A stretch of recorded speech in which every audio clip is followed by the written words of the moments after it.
Тема неопознанных летающих объектов, НЛО, одна из самых загадочных и многослойных в истории человечества. Она объединяет в себе мифологию, культуру восприятия, научный скепсис и современные технологии.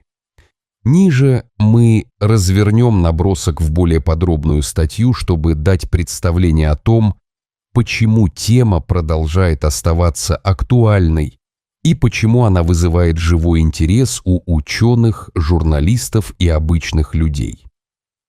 Термин «неопознанный летающий объект» впервые закрепился в англоязычном языке как официальный конструкт в послевоенный период.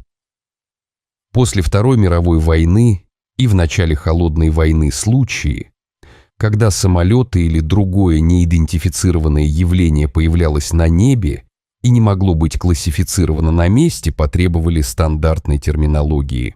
В США именно в 1950-е годы началось систематическое сбор и анализ сообщений.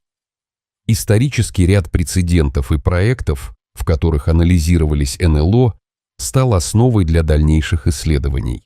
Среди таких проектов ранние попытки формирования одной из первых структур военного и гражданского анализа аномальных явлений. Project Sign 1947-1948, Project Grudge 1949-1951 и позже Project Blue Book 1952-1969. Эти программы не только собирали свидетельства, но и пытались понять, существуют ли закономерности в наблюдениях, а главное, какие выводы можно сделать о природе возникающих сигналов и характере явления.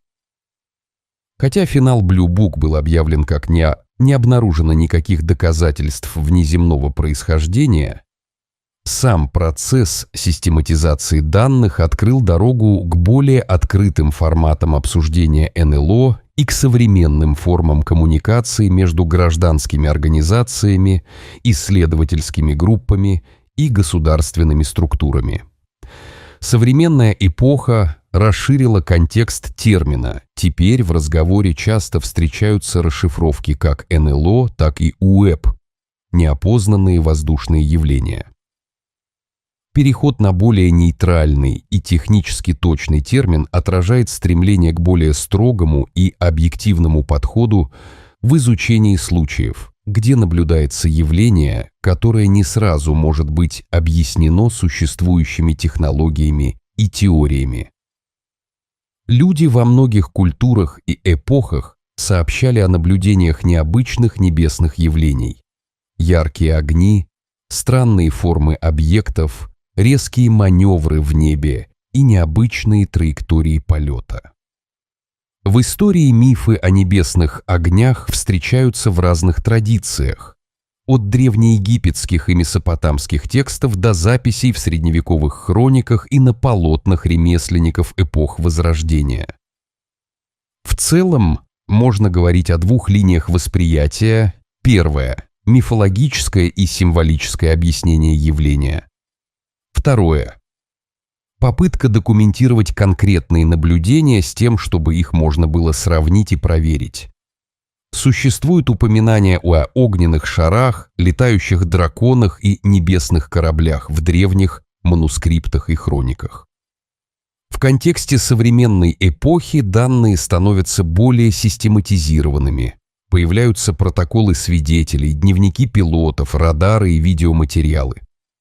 Важным аспектом является то, что многие наблюдения могут быть объяснены известными природными или техническими феноменами. От метеоров и спутников до необычных атмосферных оптических эффектов и технических ошибок. Особое место в истории занимают случаи, получившие широкую огласку в эпоху поствоенного научного и медиаконтекста.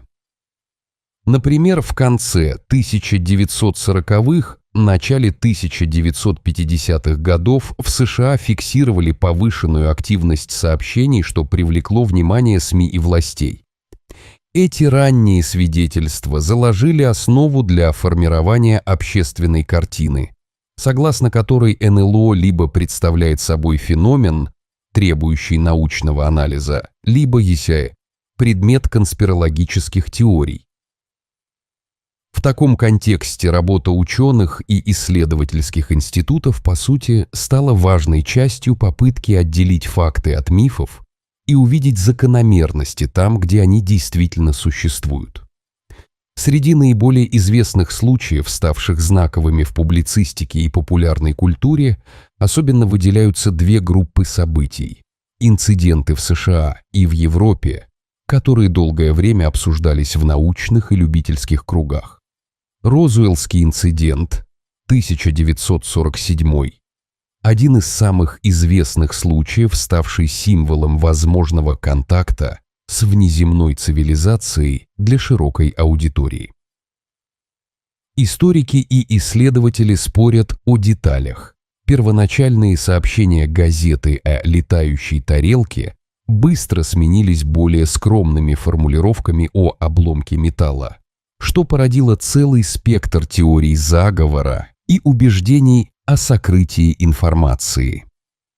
Этот инцидент неоднократно обсуждался в популярных книгах, кино и документалистике, что сделало его частью культурной памяти XX века. Рендлишемский инцидент 1980.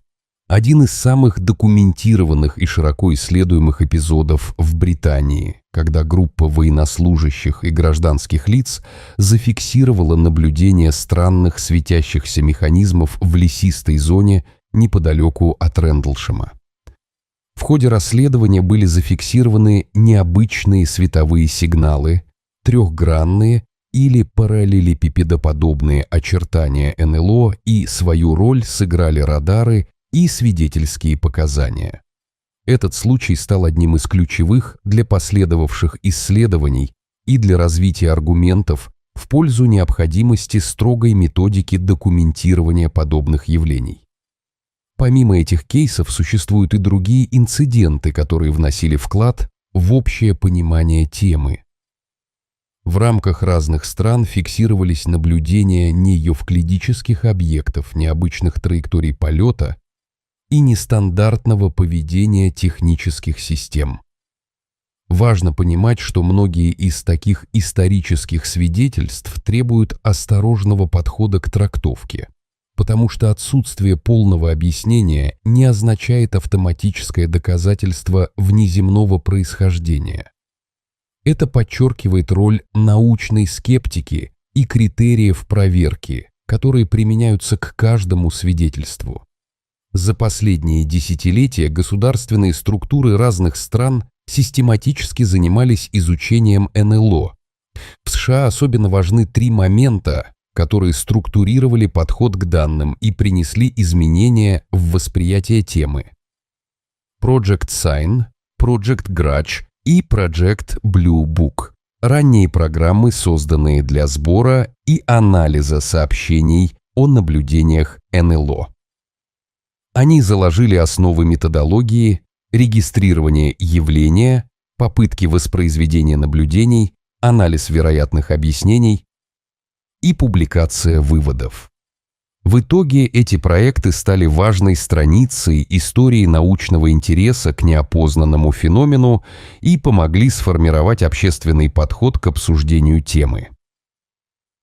Современный поворот к открытости и научной прозрачности. В последние годы внимание к НЛО возросло благодаря публикациям военных видеоматериалов и новостям о встречах пилотов с неопознанными объектами. Прежние попытки пояснить наблюдения часто опирались на ограниченную информацию. Современные подходы стремятся к более полному контексту данных. Радары, видеозаписи, метрологические измерения, погодные условия и множество дополнительных факторов.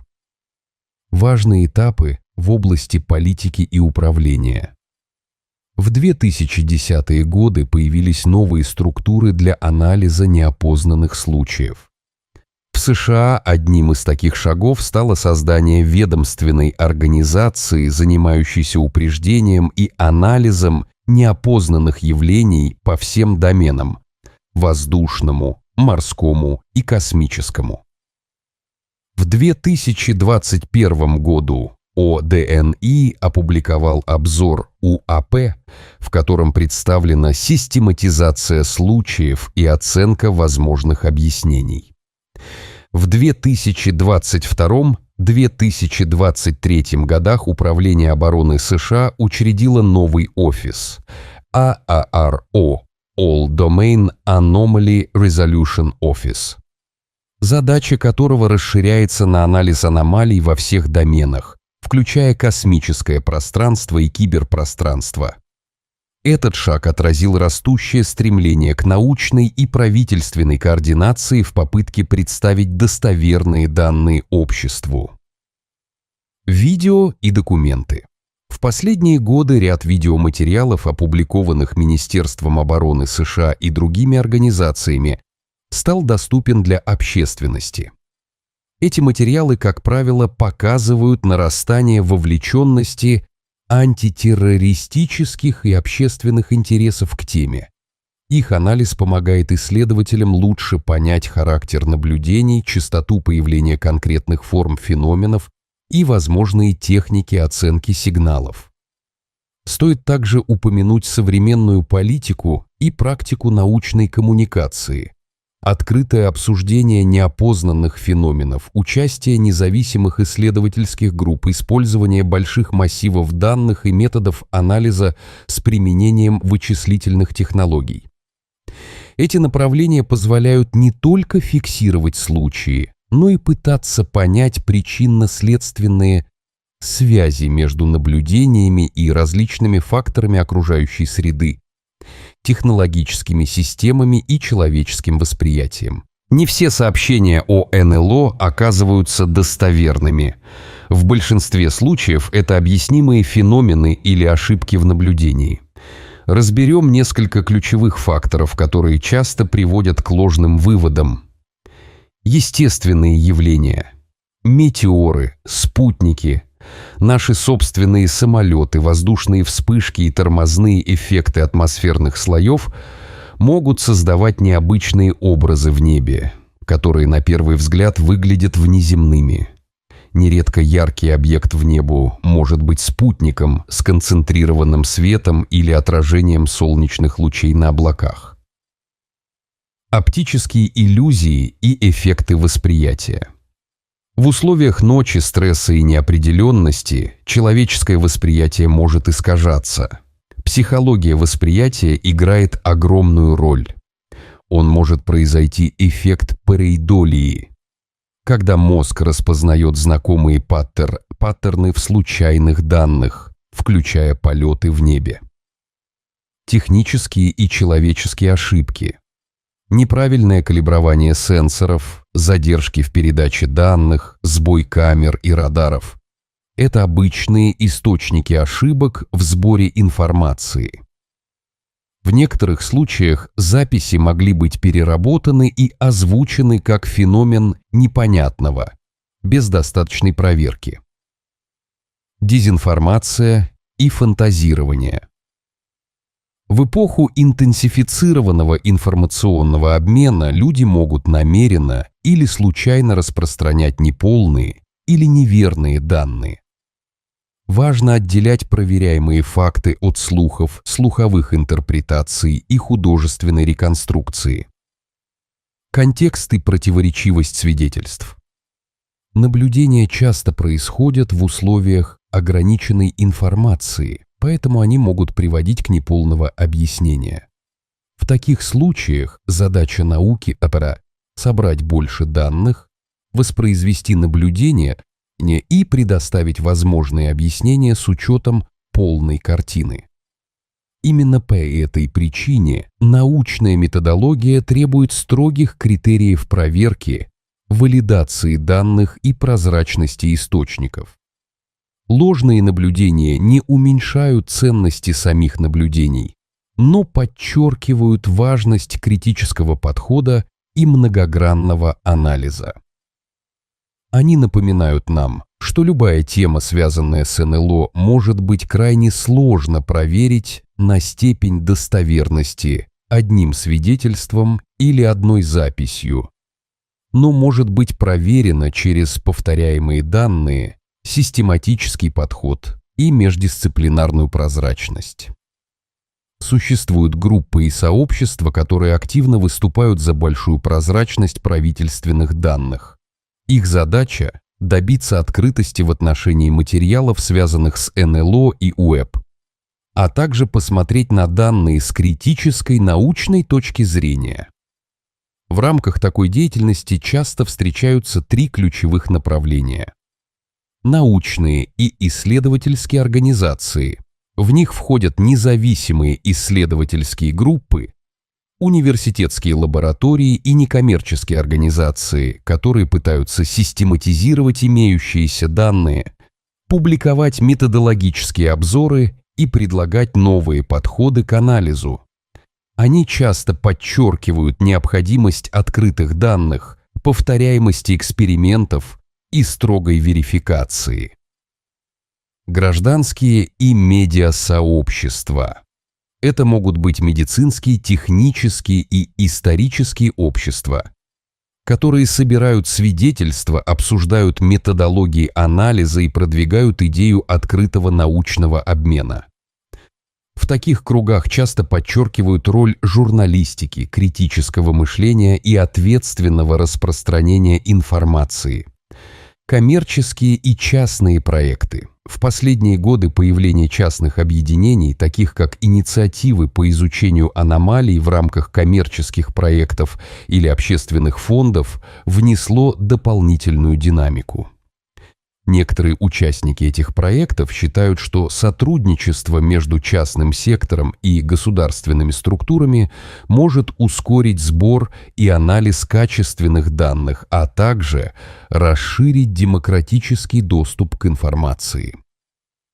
Важно отметить, что движение за раскрытие информации не предполагает автоматическое утверждение внеземного происхождения явлений. Роль такого движения – обеспечить более полную, проверяемую и доступную для общественности базу данных, которая могла бы быть исследована учеными и специалистами разных дисциплин. Это в конечном счете помогает повысить доверие к результатам анализа и способствует более широкому пониманию природы наблюдений. Современные исследования НЛО опираются на достижения технологий и методологии, которые позволяют работать с большими объемами данных, повышать точность наблюдений и улучшать интерпретацию. Ниже приведены некоторые из ключевых аспектов нынешней парадигмы. Дроны и сенсорные системы. Дроны и мобильные сенсоры дают ученым возможность проводить полевые наблюдения в охотничьих, инженерных и исследовательских условиях. Они позволяют регистрировать данные в реальном времени с высоким разрешением и в различных диапазонах спектра. Видимый свет, инфракрасное излучение, радиоволну и прочее. Видеонаблюдение и радары. Современная техника видеозаписи, в том числе на высокоскоростных камер и тепловизионных приборах, вместе с радарной регистрацией позволяет собирать данные о траектории, скорости, размерах и поведении объектов. Это важно для попыток воспроизвести сценарий наблюдений и проверить возможные объяснения. Аналитика больших данных и искусственный интеллект. Обработка огромных массивов материалов, включая видеозаписи, радарные данные, метеорологические показатели и метрические параметры, требует применения современных алгоритмов машинного обучения и статистических методов. Это помогает выявлять паттерны, сравнивать случаи и строить вероятностные модели, которые можно проверять на новых данных. Открытые базы данных и кооперативная работа. В условиях, когда данные собираются по разным каналам и в разных странах, открытые базы и совместные проекты снижают риск предвзятости и ошибок. Международное сотрудничество помогает систематизировать явления, обеспечить их повторяемость и повысить степень доверия к выводам. Межведомственные и междисциплинарные подходы. Современное понимание НЛО требует участия специалистов в астрономии, физике, психологии, социологии, истории и педагогике. Такой междисциплинарный подход обеспечивает не только техническое объяснение наблюдений, но и анализ культурного контекста, психологических факторов и коммуникационных аспектов, связанных с темой. НЛО остаются одной из самых захватывающих и спорных тем современности. Они ставят перед научной и общественной мыслью ряд важных вопросов. Что мы знаем? Как мы это знаем? И как мы можем узнать больше?